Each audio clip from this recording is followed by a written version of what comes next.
El saludo de siempre, soy Arián Alejandro, bienvenidos a este canal de YouTube AA Sport. Suscríbase, comparta, dé like, sugiéranos temas y por supuesto recomiéndenos en diferentes plataformas. Capítulo 2 de estos análisis del Premier 2. En el anterior hacíamos la previa de lo que podía ocurrir y esperamos al término de los dos primeros partidos para hablar un poco más, ya que tenemos un margen de tiempo respecto al tercero ante Australia. Podemos pensar que ha ocurrido algo de lo que se esperaba. Algunos creen que se subestimó a República Dominicana al colocar a Iván Moinelo frente a Corea. Yo creo que al final la clave no fue frente a los quisqueyanos el picheo abridor. Evidentemente la apertura de Giovanni Higuera fue de calidad, fue muy buena. Pero si tú presionas a tu picheo a lanzar partidos con ventaja mínima, en este caso 1-0, si tu cuerpo de relevistas para llegar a tu cerrador, que no va a ser como la serie nacional que Raidel Martínez va a llegar desde el séptimo inning, no, Raidel está para el noveno. Del sexto al noveno hay dos entradas que tienes que cubrir. En teoría hay lanzadores como Fran Abel Álvarez que en su estancia en Japón se intenta especializar precisamente en esto, en un inning. Pero miremos el resto del bullpen del equipo Cuba y es más de lo mismo respecto a los últimos tiempos. Llevamos 15 años, 20 años con el mismo formato o hablando de lo mismo. Lanzadores reconvertidos, lanzadores abridores reconvertidos. Jonel Gutiérrez, Andy Vargas, que era abridor con Industriales. No es el caso de Leodán Reyes o Yanquiel Mauri. Este último sí, especialista en relevos, aunque ha abierto algún que otro juego con Santi Espíritu, pero especialista en relevos, sobre todo largos, porque el cerrador o el que en teoría tira menos entradas, octavo o noveno o solo noveno, es Yaniski Eduardo en Santi Espíritu, pero bueno, especialista en relevos, Yanquiel Mauri. Pero a eso súmele otra cosa, la inexperiencia de muchos de ellos y los pocos recursos cuando ven que con sus lanzamientos no logran dominar, caso Leodán Reyes ante uno de los bateadores dominicanos, al cual 15 lanzamientos. Tuvo que gastar 15 lanzamientos. Mentalmente era ya imposible. Y después el siguiente bateador conecta al primero. Es decir, ellos saben, tienen ese recorrido en el béisbol para escoger. Puede salir bien o mal, pero pueden escoger. Por lo tanto, falla ahí el picheo relevo y falla sobre todo el punto clave y más importante, la ofensiva. Sí, 2 cuadrangulares ante Corea del Sur en un juego decidido, pero en momentos ceros, en momentos con que el hit tiene que ser de calidad, no aparece.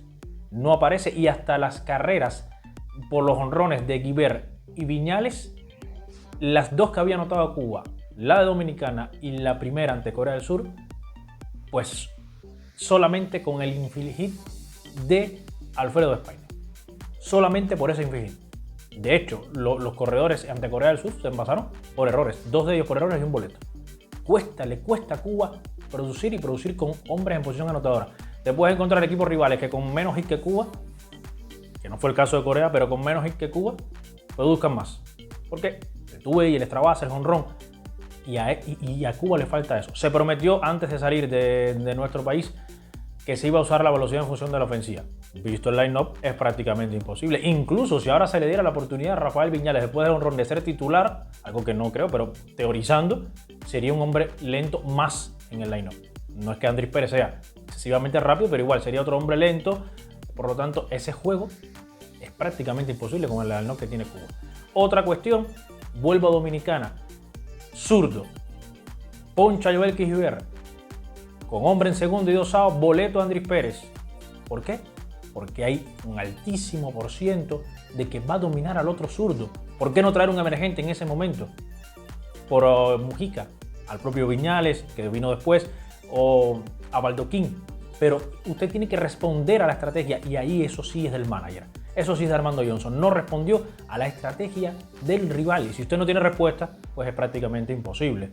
Y en el juego contra Corea del Sur, bueno, ya falló lo que menos se esperaba, la apertura de Moinelo. Y a partir de ahí ya era prácticamente una quimera creer que Cuba iba a ganar el partido, más allá del intento al final de remontar, que fue solamente eso, intento, para ver si se embullan después ante Australia. Quiero cerrar con algo. Iván Moinelo, Dayo King en el cajón de bateo, en el análisis, bateador de rectas, honrón con la base llena, con una recta. Y sí, Iván Moinelo es uno de los mejores, probablemente el mejor abridor de este Premier 12, por calidad.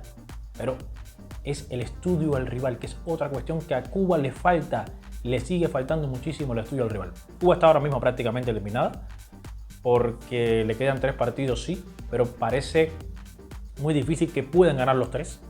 Muy difícil, pero bueno, habrá que esperar.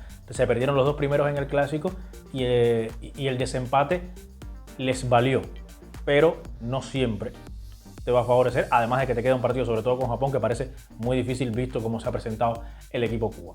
Con esto me despido del capítulo 2 análisis del Premier 12. No son buenas las noticias por casi ningún lado, salvo el relevo o los relevos de Andy Vargas, la apertura de Llera, el jonrón de Viñales y bueno, Joel Quijiver también con su cuadrangular. Del resto, poco más que señalar desde el punto de vista positivo, incluyendo al manager Armando Johnson, repito, con ciertas decisiones que no han sido adecuadas. Me despido, suscríbase, comparta, dale like, sugieran los temas, síganos también en AA Sport Podcasts en iBots. Yo regreso en un próximo video y les envío el saludo de siempre.